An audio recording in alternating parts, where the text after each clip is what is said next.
오늘 본문은 1장 후반부에 해당하는데요. 1장을 마치는 즈음하여 갈라디아서 전체 구조 이야기를 좀 할 필요가 있습니다. 갈라디아서를 설명 없이 얼핏 보면은 두서가 없는 것 같고 했던 말을 또 하는 느낌이 들 수 있는 게 바울 자신의 사도권과 그걸 강조하는 거와 복음에 대한 설명이 곳곳에 반복이 돼서 산발적으로 좀 흩어진 느낌이랄까요? 그 대표적인 반복이 바로 오늘 11절이에요. 11절, 12절부터가 읽어보면 왠지 앞에서 본 것 같은 투로 말로 그렇게 시작을 하는 겁니다. 11절 보시면 내가 전한 복음은 사람의 뜻을 따라 된 것이 아니다. 사람에게서 받은 것도 아니고 사람에게서 배운 것도 아니고 오직 예수 그리스도의 계시로 말미암은 것이다. 우리 비슷한 걸 어디서 봤었냐면 제일 앞에 1절이에요. 1절에 들어보세요. 사람들에게서 난 것도 아니요 사람으로 말미암은 것도 아니요 오직 예수 그리스도와 그를 죽은 자 가운데서 살리신 하나님 아버지로 말미암아 사도된 나 바울은 이렇게 됩니다. 그죠? 지금 똑같이 강조되는 바는 뭐인 거냐면 사람에게서 말미암은 것이 아니다. 예. 이거고요. 근데 앞에 거 1절은 사도권이고 사람에게서 말미암지 않은 게 뭐냐면 사도권이고 뒤에 오늘 본문 11절 12절에는 내가 전한 복음입니다. 이 두 가지예요. 그죠? 뭘 암시하고 있냐면 바울의 사도권과 바울이 전한 복음의 권위가 분리된 게 아니라는 겁니다. 곧 바울의 사도권 주장은 단순한 지금 바울의 분노나 어떤 상처난 자존심 때문에 아니라 그게 아니라 곧 복음의 권위를 수호하기 위함이라는 거예요. 사도권을 주장하는 것이. 그래서 이 1절과 11절 사이에 이 반복투도 뭐인 거냐면 막 지금 바울이 의분에 차서 흥분에 쓰는 것 같아도 구조가 있고 의도가 있고 문맥이 있다 이겁니다. 갈라디아서의 전체 틀과 분위기가 그렇습니다. 격렬함과 직설적이며 논쟁적인 느낌에 이 사람이 지금 흥분을 했나 하는 그런 느낌 같아도 이 안에는 수사학과 논리가 배어 있습니다. 또 오늘 본문에서 구조적인 특징이 11절, 12절에 이어서 13절부터는요. 끝까지가 자기 과거 이야기를 꺼냅니다. 마치 간증 같은 경험담이 전개가 되는데 사실 이게 1장에서 끝나지 않고요. 2장에까지 걸칩니다. 이 과거 이야기가요. 1장에서는 자신이 다메섹 도상에서 회심한 이야기 그리고 다메섹과 아라비아 광야에 갔다가 3년 만에 예루살렘에 간 이야기를 하고요. 그리고 다음 주에 이제 보기 시작할 2장에서는 14년의 공백 뒤에 예루살렘에 두 번째로 방문했을 때의 일과 그리고 그 유명한 베드로의 외식 사건에 소개가 됩니다. 우리 사실 이 지금 일들의 배경은요. 우리 사도행전 9장과 11장 그리고 15장 강해를 통해서 이미 다 들었습니다. 배경은. 근데 이 과거 이야기들을 갈라디아서 전체 구조를 놓치고 보면 그냥 어떻게 읽히기 쉽냐면 갑자기 그냥 바울이 그냥 하는 경험담이나 자기 간증 정도로 읽히고 넘어가기 쉬운 건데 사실 이게 어떤 맥락인 거냐면 갈라디아서 전체에서 1장 맨 처음에 인사말을 맨 처음 쓰고 그리고 지난주에 봤던 6절에서 10절까지는 본론의 시작 부분으로 쉽게 문제 제기였던 거예요. 문제 제기. 편지 쓰는 동기를 아주 직접적으로 쓴 거죠. 너희는 내가 전한 복음을 속히 떠나고 있고 그 다른 복음을 따르고 있다. 다른 복음은 없다. 복음은 유일하다. 만일 다른 복음이 있다고 말하면서 그것을 전하는 자들이 있다면 그가 하늘에서 온 천사라 할지라도 저주를 받을 거다. 다시 말하지만 저주를 받을 거다. 그들이 말하길 바울이 너희의 부담을 덜어주려고 너희들을 좋게 하려고 복음을 축소시킨 것이라고 말하고 다닌다고 들었다. 내가 사람을 좋게 하려고 사람 눈치를 보고 복음을 전했겠냐? 내가 지금 이렇게 강하게 말하는 이유도 내가 사람의 눈치를 봤다면 이렇게 말하겠냐? 만일 내가 그렇다면 나는 그리스도의 종이 아닌 거다. 여기까지죠. 그리고 11절, 12절에서 지금까지의 전개를 정리하기를 맨 앞에 썼던 인사말의 맨 첫 문장 1절과 비슷한 형태로 자신의 사도권과 자기가 전하는 복음이 사람에게서 난 것이 아니다. 한마디로 이 두 가지의 기원의 문제로 논증이 넘어가는 셈이고요. 기원, 출발. 그 뒤에 이어지는 과거의 경험담들도 뭐가 되는 거냐면요. 그거의 근거들, 증거를 대는 셈인 거예요. 과거 이야기, 자기가 경험한 이야기들로. 뭐에? 이 자기의 사도권과 자기가 전하는 복음의 권위와 기원 문제의 근거로 제시되는 구조인 거예요. 자, 이 설명으로 여러분들은 오늘 본문의 구조가 이제 눈에 들어오시리라 생각이 됩니다. 그래서 갈라디아서 1장, 2장은요. 바울의 사도권과 복음에 대한 변호 논증이 되고요. 3장과 4장은요. 이것을 그 1장, 2장에서 주장했던 그것을 구약에 근거해서 교리적으로 설명하는 내용이고요. 그리고 마지막 5장과 6장은요. 이러한 복음을 받아들인 사람에게서 나타나는 반응과 삶에 대한 이야기예요. 그렇게 흘러가는 겁니다. 사실 바울이 막 화가 나서 썼다고 하기에는 상당히 치밀한 거고요. 근데 뭐니 해도 결국 이 모든 전개의 기본 전제요 발판이 무엇인 거냐면 오늘 11절과 12절 그리고 1절에서 강조된 자신의 사도권과 자기가 전하는 복음이 사람에게서 난 것이 아니라는 기원의 문제. 그래서 이 기원에 합당하게 연결된 자에게는 뭐가 나타난다? 삶, 열매로 드러난다. 자, 이게 갈라디아서의 구조예요. 자, 이 구조가 오늘날 우리에게 좀 괴리가 느껴지거나 괴리감이 있거나 혹은 오해를 일으키기 쉬운 지점은요. 이 갈라디아서가 확 우리에게 그 저자의 의도대로 확 와닿지 않는다면 그 이유가 바울의 사도권의 부분에서 사도라는 직분이 오늘 시대에는 없는 거라고 바로 알고 있다면 그게 오늘과는 다른 지점이어서 괴리감으로 느껴질 수 있고 혹은 사도라는 직분이 오늘날에도 여전히 있다고 믿고 있다면 오해를 일으키게 되는 거라 그 갈라디아서의 구조가 확 나한테 오는 게 아닌 게 되는 거예요. 본질적으로. 한 예로 우리는 바울의 다메섹 회심 사건 같은 걸 성경에서 볼 때 사도의 경험과 우리의 경험에서 우리와 겹치는 부분과 그럴 수 없는 부분이 있다는 걸 잘 알고 구분을 할 줄 알아야 됩니다.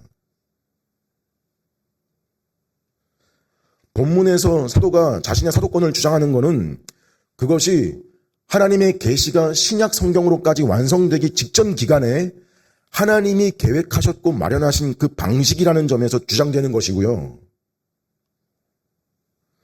그래서 여기서 바울이 하는 말은 1차적으로 사도니까 할 수 있는 간증이라는 걸 알고 봐야 돼요.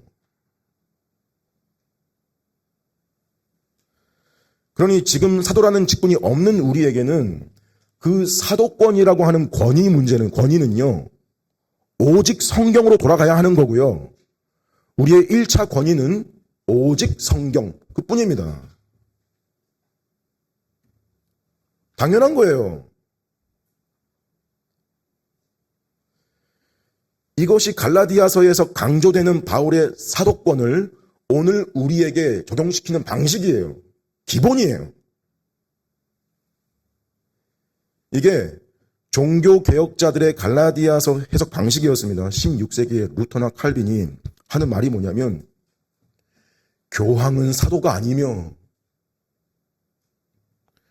교황도 사도와 성경의 권위 아래 있는 자일 뿐이다. 이런 말을 루터와 칼빈 목사님이 어디서 해설을 했냐면 갈라디아서 1장 8절에 해설하는 거죠. 1장 8절. 우리나 혹은 하늘로부터 온 천사라도 우리가 너에게 전하는 복음 외에 다른 복음 전하면 저주를 받을지어다.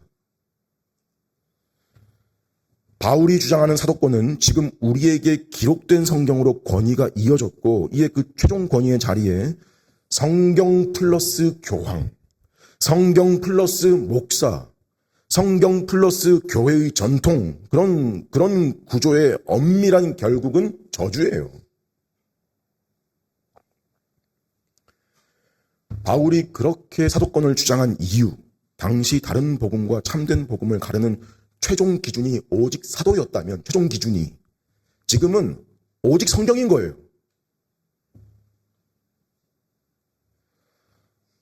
또 사도권에 이어 두 가지라고 그랬잖아요. 복음 자체에 있어서 내가 전한 복음.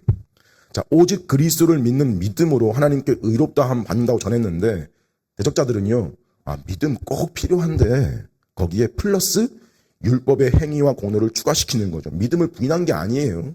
이 점이 교묘한 거죠. 믿음 필요해요. 필수적이라 그래요. 근데 거기에 플러스. 자, 사실 우리는 머리로는 바울이 맞고 대적자들의 주장이 틀린 거라고 말을 합니다. 알아요. 근데 이게 우리에게 괴리감이 생기는 지점은 우리의 성정과 다르기 때문이라고 지난주에 설명을 드렸죠. 종교성과 자기중심성. 내가 예수를 믿는 믿음을 가졌대도 내 삶에서 무슨 죄를 짓거나 또 내 삶에서 하나님께 더 나은 것을 쌓지 못했다고 내가 생각을 하면 하나님이 그만큼 나를 사랑해 주시지 않으실 것 같고 그렇게 흘러가요. 우리의 구조가. 혹은 나를 버리실 것 같은 그 두려움에 사로잡히기도 하는, 그게 우리예요. 그게 실제 우리의 연약함인지라 다른 복음을 전하는 일은 뭐예요? 위험성이 큰 거죠. 그러니 너는 이런 다른 복음의 요소들과 투쟁하고 경계하며 오직 그리스도와 그분이 이루신 일을 의지하고 붙잡는 믿음만 보시고 너를 의롭다라고 하신다는 것을 믿으라는 거죠. 붙잡으라는 거예요.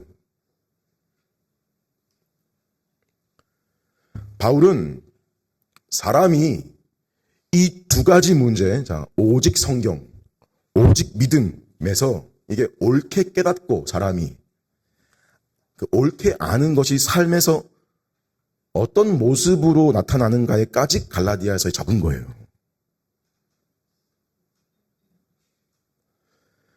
그래서 갈라디아서에는 크게 두 가지이지만 다 여기서 나온 거예요. 뭐가요? 먼저 오직 성경, 오직 그리스도, 오직 믿음, 오직 은혜, 오직 하나님께만 영광이. 이게 다 들어가 있어요. 자, 바울의 전개를 따라가 봅시다. 바울은 강한 책망 속에서도 그들을 형제들아라고 부르고 시작합니다. 이거는 다른 서신서들과 달리 갈라디아서 앞에서 그들을 교회라고 부르면서도 성도라는 칭호를 쓰지 않았던 그의 본심을 엿볼 수 있는 대목이죠. 다른 복음으로 옮겨가고 있는 그들을 향해서 형제들이라고 칭합니다. 그리고 우리말에는 잘 못 살렸는데 우리 성경에는 10절과 11절이 분리된 것처럼 보이죠. 근데 11절의 원문에는 헬라어 가르, 왜냐하면이 있는 거예요. 그래서 이 11절은요. 앞에서 내가 사람의 기쁨을 구하지 않는 이유, 내가 이 문제에서 내가 사람의 기쁨을 구했다면 그리스도의 종이 아닌 이유를 대는 거이기도 한데 그 이유가 그러니까 뭐인 거냐면 내가 너희에게 전하는 것은 사람의 뜻을 따라 된 것이 아니기 때문이다 이거예요. 자, 이 강조가 한 번에 끝나지 않고요. 12절에 가르가 또 나옵니다. 여기 번역이 됐어요. 이는 내가 사람에게서 받은 것도 아니고 배운 것도 아니기 때문이다. 사람에게서 난 게 아니기 때문이다. 왜 이 말 하냐면 대적자들이 바울한테 계속 전승의 문제를 걸고 넘어지니까요. 바울은 대체 누구한테서 배운 거냐? 바울의 뿌리가 뭐야? 바울의 전승의 문제를 걸고 넘어지잖아요. 예루살렘 사도들한테서 배운 걸 거고 어깨너머로 배웠는지 일부만 써먹고 있는 아류요 비정통이고 불충분이다. 전수의 문제를 걸고 넘어지니까 바울은 그게 사실이면 나는 그리스도의 종도 아니고 나도 저주를 받아 마땅하다 이렇게 말하는 확신과 근거가 뭐냐면요. 내가 전한 복음은 하나님께로부터 받은 거기 때문이다 이거예요. 어떤 느낌인지 아시겠습니까? 전승으로 시비를 거는데 기원으로 맞받아치죠. 자, 전승이라는 건 여러분 역으로 그 전승되어 내려오는 걸 역으로 거슬러 올라가면 기원이 나오잖아요. 다 그런 거예요. 근데 바울이 뭐래요? 내가 전한 복음은 내가 하나님으로부터 받은 거다. 이게 바울이에요, 지금. 사도. 즉, 유일한 그 복음이다. 복음은 사람이 지혜를 가지고 사람이 연구를 많이 해서 만들어낸 것이 아니다. 어떤 탁월한 종교적 감각으로 지어낸 인류의 발명품이 아니다. 복음은 하나님이 주신 계시를 통해서 주어진 하나님이 기원인 것이다. 복음의 기원이죠. 그러니까 복음의 권위는 하나님의 계시에 근거합니다. 모든 사상의 기원이 있습니다. 인간의 사상은 언제나 인간에게서 시작되는 거예요. 자유민주주의 체제예요. 그냥 나온 게 아닙니다. 존 로크라는 사람의 사회계약 사상에서 발전했습니다. 공산주의요. 칼 막스의 유물론과 계급투쟁 이론에서 출발했습니다. 어떤 사상도 하늘에서 떨어진 게 아닙니다. 항상 사상가가 있었고요. 기원이 있어요. 종교도 마찬가지입니다. 불교요. 기원전 5세기에 시타르타 고타마라는 석가모니라는 인도 사람에게 시작됐습니다. 이슬람은 7세기 모하메드요. 유교는 기원전 6세기의 공작에서 나왔습니다. 다 뭐냐면 기원이죠. 근데 복음은 기원이 뭐냐면 영원하신 하나님입니다. 사람이 아닙니다. 복음은 바울에게서 나온 게 아닙니다. 지금 바울이 전하는 복음은 바울에게서 나온 게 아닙니다. 바울이 하는 말이 지금 그거예요. 나한테서 나온 것도 아니다. 만일 복음이 사람의 발명품이나 상상의 산물이라면 그 복음은 우리 삶에 아무런 권위를 가져서는 안 된다. 권위를 가질 자격이 없다.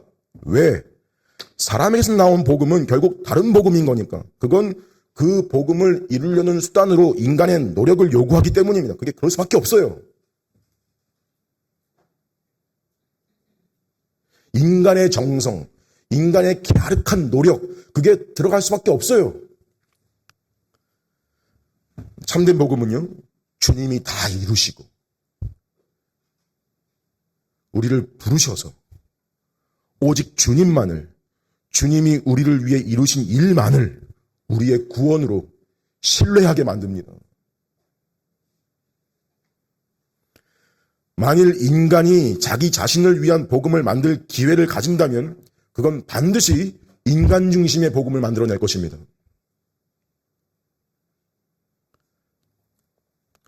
그는 스스로를 구원시키기 위해서 자기 힘으로 일어서려고 노력하도록 만들 것입니다. 그건 기초도 잘못이고 수단도 잘못이고 목표도 크게 빗나간 겁니다. 가령 기복신앙의 현대판 번영복음, 이 땅과 그 안에 있는 것들을 보화로 삼습니다. 하지만 참된 복음은 사람으로 하여금 이렇게 기도하게 만듭니다. 나라가 임하시오며 뜻이 하늘에서 이루어진 것 같이 땅에서도 이루어지다 라는 기도로 기도하게 이끄는 거예요. 어때요? 열매와 방향이 결과가 달라져요. 양상이 달라지는 거예요. 참된 복음과 다른 복음의 결국이 달라요. 양상이. 반드시 복음은 사람으로 하여금 영혼을 사모하게 만들고 하늘을 바라보게 만듭니다. 이에 바울은 이 복음이 사람에게서 난 것이 아님을 확실히 알라고 강력히 요구하는 겁니다. 우리 스스로 만들거나 다른 누군가가 만든 것이 아니다. 심지어 바울 자신도 만들어서도 안 된다. 왜냐? 그런 복음을 전하는 것은 죄와 비참에 눌린 우리 영혼이 참으로 필요로 하는 것에 영원히 미치지 못하기 때문이다.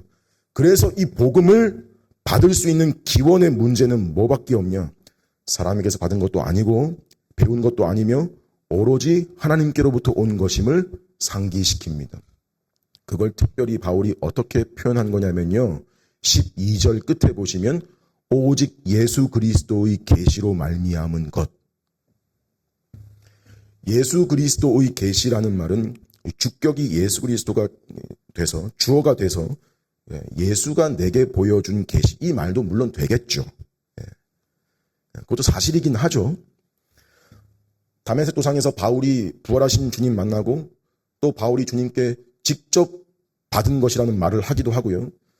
지금 오늘 본문에서의 의도는 뭐에 더 가깝냐면 예수 그리스도가 목적격이 되셔서 예수 그리스도에 대한 계시. 결국 뭐예요? 예수가 누구신가? 예수의 인격. 예수께서 하신 일이 무엇인가? 그분의 사역.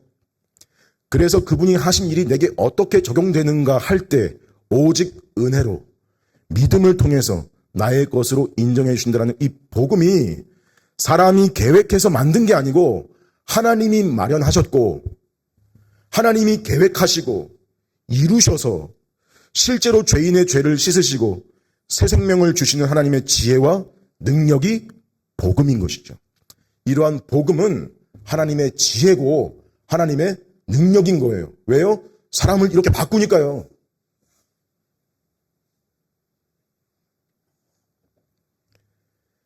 근데 여러분, 이런 말은요, 이런 설명들은 교회에서 늘 하는 말이고 여러분도 귀에 못이 박히도록 들은 내용이라 어떻게 들으면 좀 식상하게 들리기 쉬운데 저 내용 생각해 보세요. 복음이 사람에게서 나지 않았고 그 기원이 하나님이시라는 말, 이 말.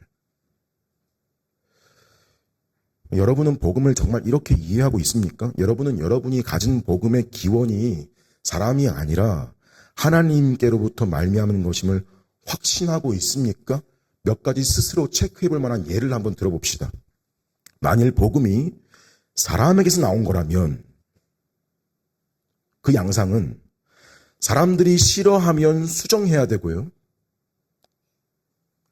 시대가 바뀌면 바뀌어야 되는 거고요.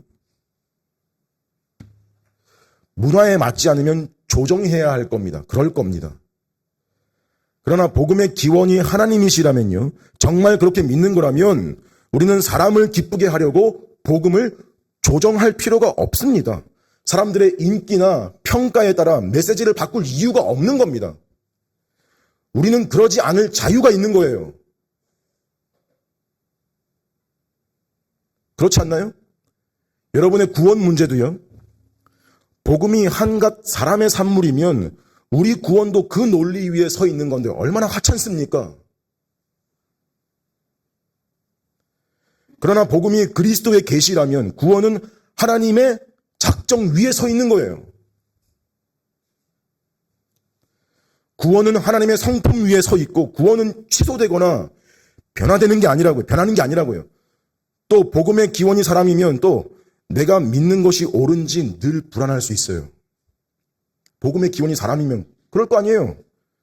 그런데 복음이 하나님께로부터 온 것이라면요. 나는 우연히 좋은 종교를 만나서 선택한 사람이 아니라 하나님의 계시에 접촉되고 그 열매를 가진 사람인 거예요. 이건 나의 정체성을 보장하는 문제가 돼요. 여러분 보세요. 그 결과가 얼마나 다양해집니까? 얼마나 다릅니까? 또 소위 전도한다 할 때 복음이 사람의 사상이라면 우리는 한갓 의견을 말할 뿐인 거예요.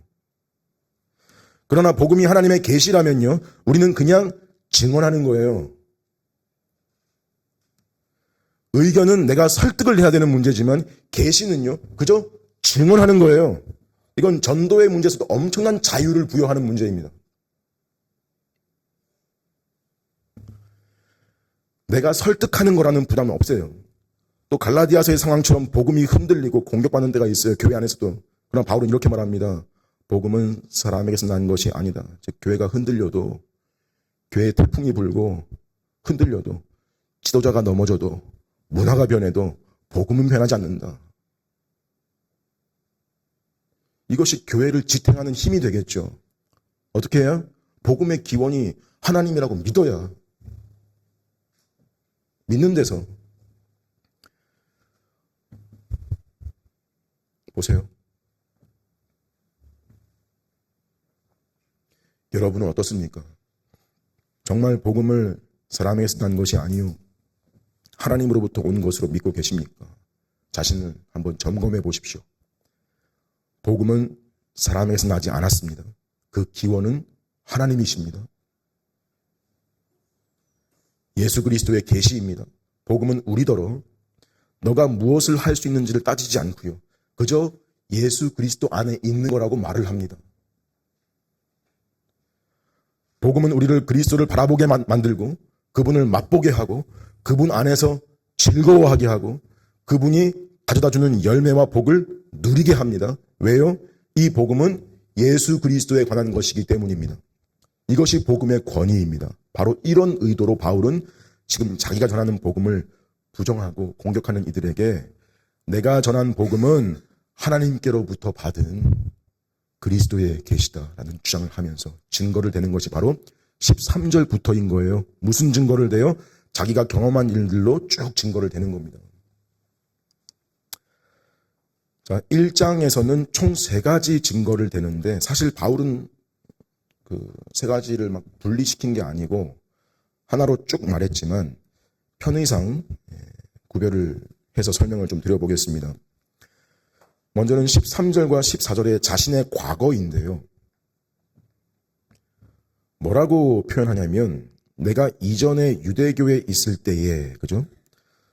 그때에 자기가 하나님의 교회를 어떻게 박해하고 멸하려 했는지 내가 유대교의 여러 연갑자, 여러 동갑내기들이에요. 동갑내기들보다 유대교의 전통에 지나치게 투철했던 과거를 너희가 익히 들어서 알고 있거니와 비밀이 아니라는 거예요. 그의 과거 스토리가 이미 알려졌다는 겁니다. 사도행전에 나오기를 8장에 사울이 교회를 잔멸할 새 각 집에 들어가 남녀를 끌어다가 옥에 넘기니라. 9장에 사울이 여전히 위협과 살기가 등등하여 여러 회당에 가져갈 공문을 청하니 이는 만일 그 도를 따르는 사람 만나면 남녀를 막론하고 결박하여 예루살렘으로 잡아오려 함이라. 여기 잔멸하다라는 말이 초토화시킨다는 말이죠. 왜요? 자기는 진심으로 악한 동기가 아니었어요. 정말로. 자기는 나사렛 예수와 그 목수 출신의 그 나무에 달려 죽은 그 나사렛 예수와 그 추종자들 교회를 멸하는 것이 자기가 유대교로서 마땅히 해야 될 일이라고 진정 옳다고 생각했던 존재라는 거죠, 자기가. 이거예요. 자, 이렇게 나사렛 예수를 증오했던 내가 오직 이 예수를 믿는 믿음으로만 의롭게 된다는 복음의 본질과 얼마나 동떨어져 있는 인간이었는지를 너희가 알지 않냐? 그런 내가 이렇게 가르치고 있다는 자체가 이게 복음이라고 가르치는 이 자체가 말이 되는 소리냐? 이거 내가 만들 수 있는 거겠냐?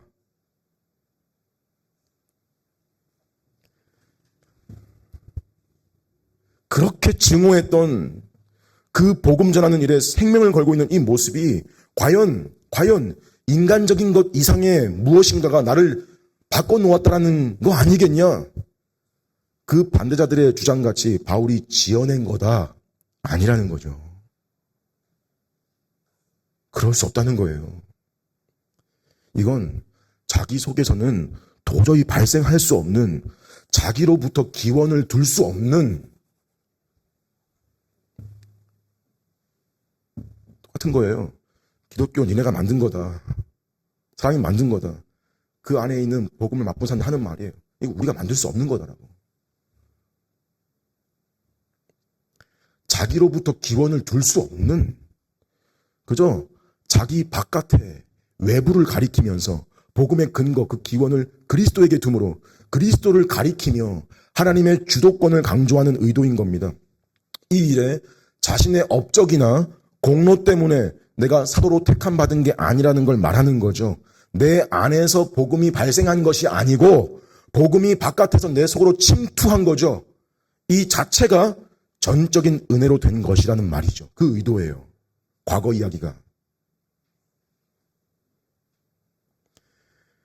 그래서 두 번째 증거로 바울의 회심 사건인데요. 이 갈라디아서의 이 회상은 이 부분은 뭐 내가 길을 가다가 호련히 어떤 빛을 봤다라는 식의 뭐 이런 구체적인 묘사 같은 설명이 없이 좀 특이하게 제시를 했는데 15절 보니까 그러나로 시작하죠. 그러나 내 어머니의 태로부터 나를 택정하시고 그의 은혜로 나를 부르신 이가 그의 아들을 이방에 전하기 위한 그를 내 속에 나타내시기를 기뻐하셨을 때에 바울이 지금까지 알던 예수는 나무에 달린 자는 하나님께 저주를 받은 거다 였는데 부활하신 예수를 만나고 나서 사실은 그분이 약속된 메시아고 구원자라는 사실에 눈을 뜨게 되었던 그때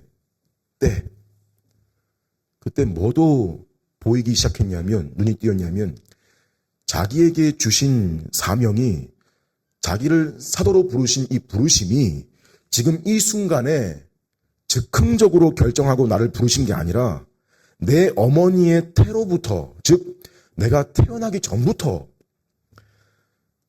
나를 이 일에 사용하시기로 이미 택정하셨고 때가 되어서 자기를 부르셨다라는 사실입니다. 자기가 사도로 부름을 받고 이 복음을 전하게 하신 일이 전적으로 하나님의 주권과 하나님의 주도하신 일이라는 거죠. 뭐예요? 하나님께서 그렇게 하시기를 기뻐하셨다라는 거. 하나님의 주권을 강조하는 말입니다. 이건 무슨 의도인 거냐면, 봐라, 내가 무슨 사도가 되기 위해서 준비했던 적도 없고 내가 사도라는 직분을 원했던 적도 없다. 근데 어느 날 갑자기 예수께서 나를 만나주시고 변화시키셔서 나로 하여금 믿게 하셨을 뿐만 아니라 그때 나로 하여금 하나님의 교회를 섬기게 만드셨다. 이건 내 결정이 아니다. 따라서 내가 사도가 된 것도 내가 계획한 것이 아니고 하나님께서 부르신 것일 수밖에 없다. 자, 이게 바울의 어조에서도 드러나는 게 13절, 14절에서는 주어가 자신인 거예요. 내가 박해했다. 내가 멸했다. 내가 지나치게 열심을 부렸다. 내가 해서 15절에 와서는 그러나 이후 하나님이 택정하셨다. 하나님이 부르셨다. 주체가 하나님으로 바뀌면서 뭐예요? 구원과 사명의 이 부르심에 있어서 하나님의 단독성이라고 하죠. 내가 한 건 박해고 핍박이며 파괴며 그러나 택하심과 부르심과 사명은 전적인 하나님의 은혜요, 하나님의 기뻐하심이라는 전제. 이렇게 자기가 전하는 복음과 사도권이 하나님께로부터 온 것이라는 근거를 하나하나 대고 있는 거예요. 그래서 바울은 당연히 이런 사도로 부르심을 입었을 때 뭐 할 필요가 없었던 거냐면, 바울은 16절 끝에 혈육과 의논할 필요가 없었다는 거죠. 여기서 혈육은 피를 나눈 형제지간을 말하기보다 유한하고 죽을 수밖에 없는 존재인 사람 존재를 가리키는 말로 사람과 의논하거나 조언을 받을 문제가 아니었다는 거예요. 그래서 어떻게 했대요? 자기보다 먼저 사도된 자들을 굳이 만나려고 애쓸 필요가 없었다. 이 흐름이에요. 그래서 바로 이어지는 증거로 세 번째로 제시되는 게 뭐인 거냐면 사도들과의 관계인데 17절부터 예루살렘으로 가지 않고 아라비아로 갔다가 다시 다메섹으로 돌아갔다. 바울이 예루살렘에 회심하자마자 예루살렘으로 가지 않고 아라비아에서 3년 동안 뭘 한 걸까? 우리 사도행전 9장에서 들었어요.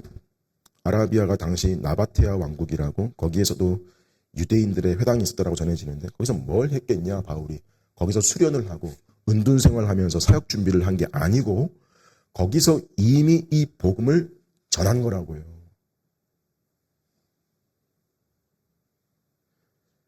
하나님의 계시를 받았으니, 그리스도께 배움을 입었으니 그리스도를 전하죠. 그 증거가 뭐냐? 유대인들이 바울을 죽이려 했어요.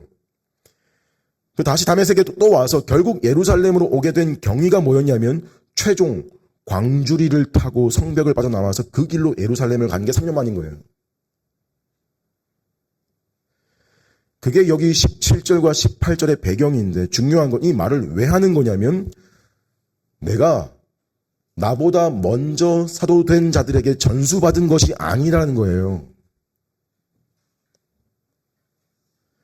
그때 바나바의 중재로 베드로를 만나고 주의 형제 야고보도 보기도 했지만 다른 사도들은 보지도 못했다. 그리고 내가 너에게 쓰는 것은 하나님 앞에서 거짓말이 아니다. 강조합니다. 뭘 배울 상황이나 기간도 아니었다. 2주 있었다. 즉 내가 주께 받은 복음을 그들에게 배우거나 내가 확정받으러 간 게 아니고 이미 3년 동안 전해왔고 베드로와는 잠시 만났을 뿐이다. 잠시 만났을 때 뭐는 둘 사이에서 이루어졌겠어요. 각자가 받은 복음을 가지고 교제해 보니까 서로 같다는 거 확인할 뿐이죠. 결국 결론은 하나죠. 사도들을 부르시고 가르치신 분과 바울을 부르시고 가르치신 분이 같은 분이라는 거죠. 그래서 바울과 사도들과의 관계가 어때요? 권위에 있어서는 독립적이면서도 독립된 사도들이면서도 메시지는 일치하죠. 그러니 바울의 말은 결국 내가 전한 복음은 하나님께 받은 예수 그리스도의 계시다. 그죠? 어떻게도 증명돼요? 그 후에 수리아와 길리기아로 갔는데 거기 교회의 유대인 성도들은 그를 얼굴로 알지 못했대요. 바울에 대한 소문은 들어서 알고 있지만 그를 얼굴로 본 적은 없고 얼굴로는 알지 못했대요. 근데 그가 전하는 복음을 들은 이후의 결과가 뭐였대요? 하나님께 영광을 돌렸대죠. 무슨 말이냐면 그가 전한 복음이 사도들로부터 전수된 그 참 복음과 동일했기 때문에 영광을 돌렸다는 뜻이에요. 결국 바울이 하고 싶은 말이 뭐인 거냐면 나는 예수께 직접 부름받은 사도다. 그죠? 근데 이렇게 함으로 인해서 진짜 말하고 싶은 건 내가 이렇게 대단하니까 나한테 함부로 하지 마라가 아니라 내가 너희들에게 전한 복음 오직 예수 그리스도를 믿는 믿음만으로 하나님께 아무 조건 없이 받아들여질 수 있다는 그 사실이 진짜 복음이다. 이거 강조하는 거. 너희들은 이것을 믿어라. 그렇죠. 내가 너희들에게 전한 것과 다른 내용을 전하는 자의 말을 믿지 마라. 만일 그게 천사라 할지라도 믿지 마라. 내가 너에게 전한 복음이 진짜 예수께서 내게 직접 주신 복음이기 때문이다. 그렇기 때문에 너희들이 내가 전한 복음을 듣는다면 진짜 예수님의 말씀을 듣는 것과 같다라고 말하는 겁니다. 이게 진짜 사도니까 할 수 있는 말이에요.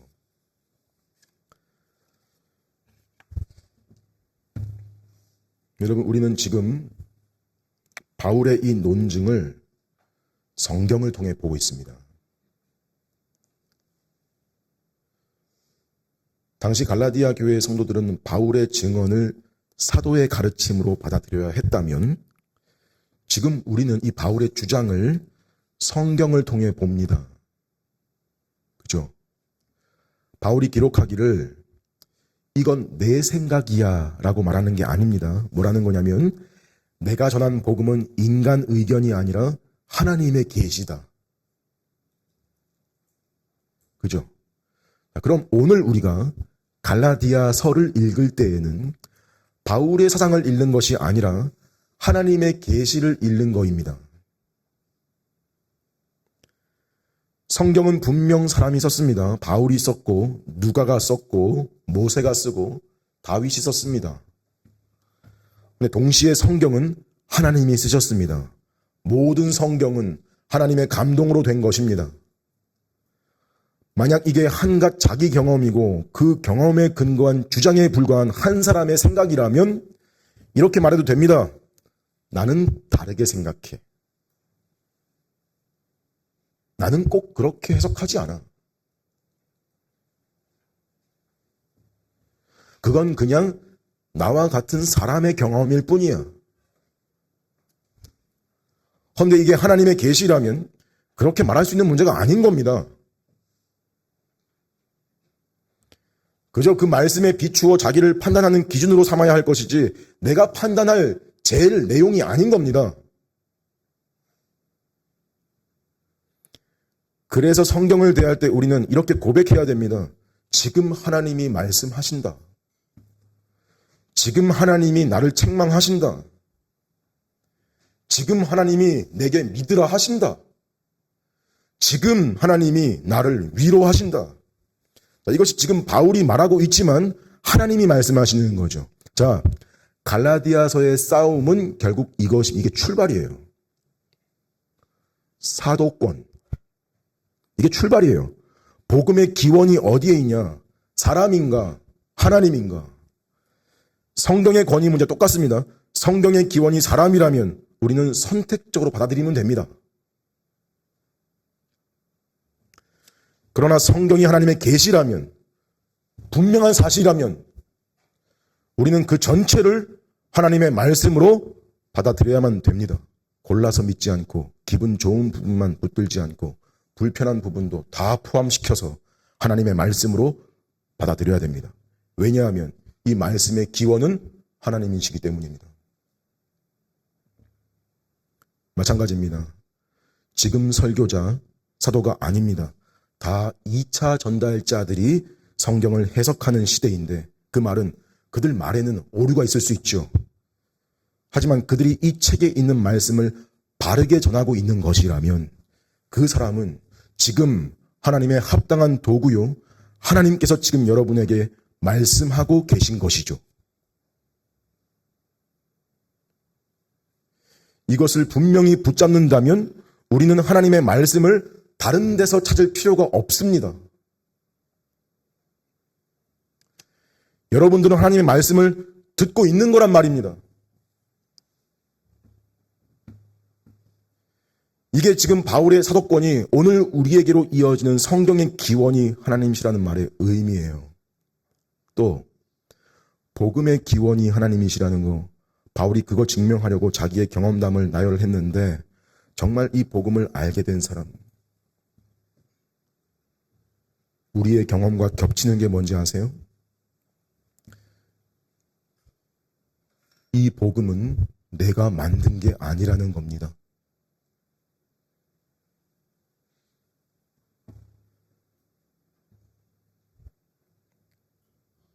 여러분들 속에서 믿고 싶은 대로 만든 게 아니란 말입니다.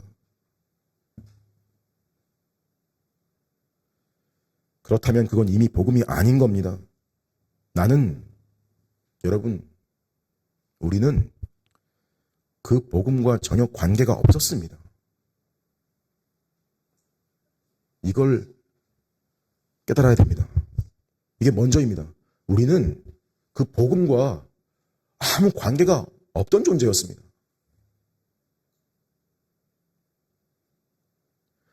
오히려 이 복음의 원수요, 적이었습니다. 내가 바울처럼 교회를 박해했거나 그러진 않았어도 그래도 내가 예수를 무시했고 거절했던, 교회를 다니면서 들었어도 내가 무시했던, 그것도 내가 그리스도를 박해하는 자리에 있었던 거라고 믿게 만듭니다.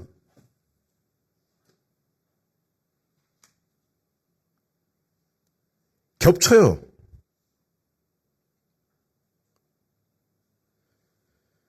그러니 정말로 이런 내가 바울 말고 일단 내가 하나님의 택정함과 부르심을 입어 예수님을 구주로 받아들이고 믿고 있는 것만큼 큰 은혜가 없는 거고, 그것만큼 이 복음의 기원을 확실하게 입증하는 것이 또 있을까? 또 있나? 알게 돼요.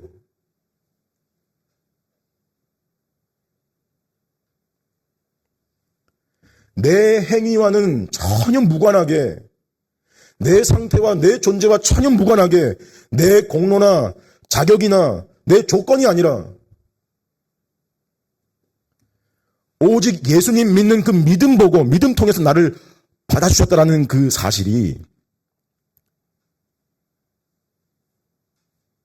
여러분, 그런 반응이 그 사람 속에서 발생하는 거예요.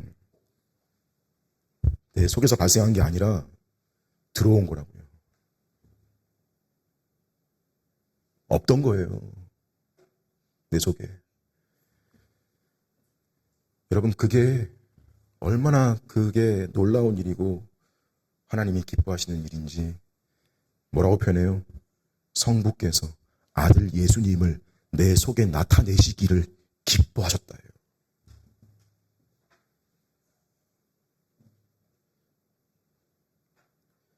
하나님 아버지께서 기뻐하신 일이시래요.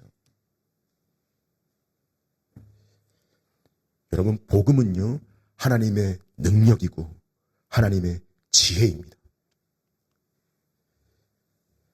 사람의 죄를 씻으시고 새 생명을 주시는 하나님의 지혜와 하나님의 능력입니다.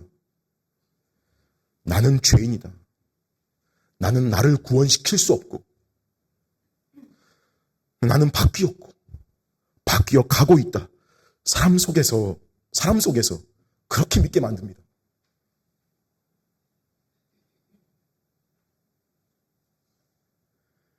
내가 싫어하는 사람이 있습니다.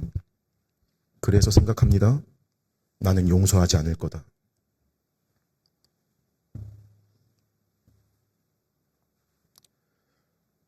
내가 왜 그렇게 해야 되는데?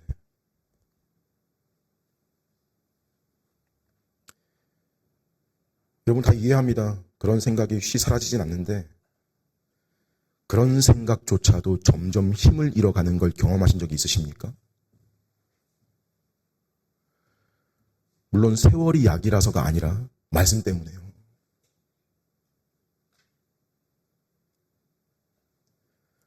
혹 아무리 말씀이 그렇다 할지라도 나는 안 바뀔 거다. 이런 완고함도 경험하신 적 있으십니까?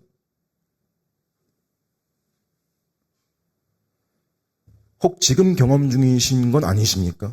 이건 결국 말씀을 인지해도 내가 고의적으로 거부하겠다라는 거고 복음을 정보로만 취급하겠다는 태도이며 말씀을 깨우치시는 성령의 조명조차도 거부하는 태도요. 자기가 주인으로 남겠다는 선언입니다. 배교는 아닙니다. 그의 연약함입니다.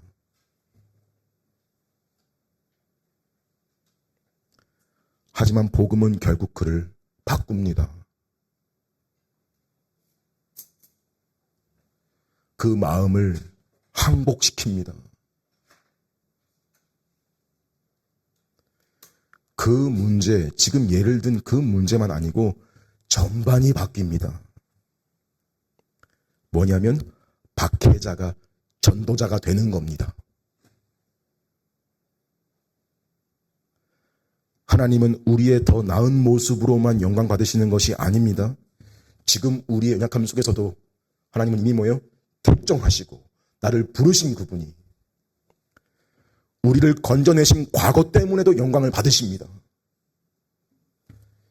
이것이 복음의 능력입니다. 우리는 복음 때문에 이 자리에 있는 겁니다. 하지만 앞으로의 삶 속에서 복음이 진정 여러분의 삶을 다스리는 권위인지 시험받게 되는 순간은 늘 있을 것입니다.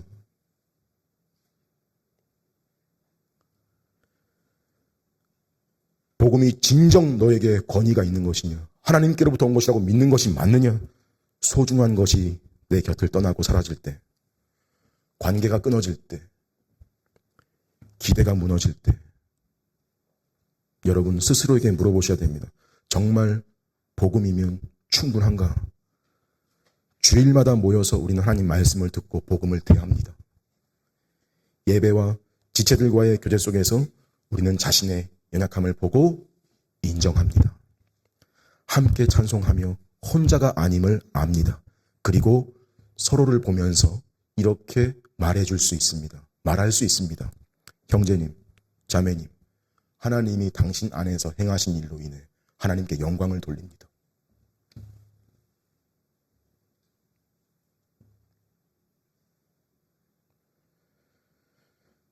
우리의 삶에 복음의 이 권위를, 성경의 권위를 인정하는 방법은 분명합니다. 하나님이 우리 안에서 행하시는 복음의 반응을 여러분 기뻐하시고 그것을 지지하시며 그 길을 선택하시는 겁니다. 복음은 오늘도 충분하고 언제나 충분할 것입니다. 그 까닭은 복음의 주요, 우리의 영원한 중보 되신 그리스도께서 어제나 오늘이나 영원토록 동일하시기 때문입니다. 그분에게 영광과 권능이 세세에 무궁하도록 있을지어다. 아멘.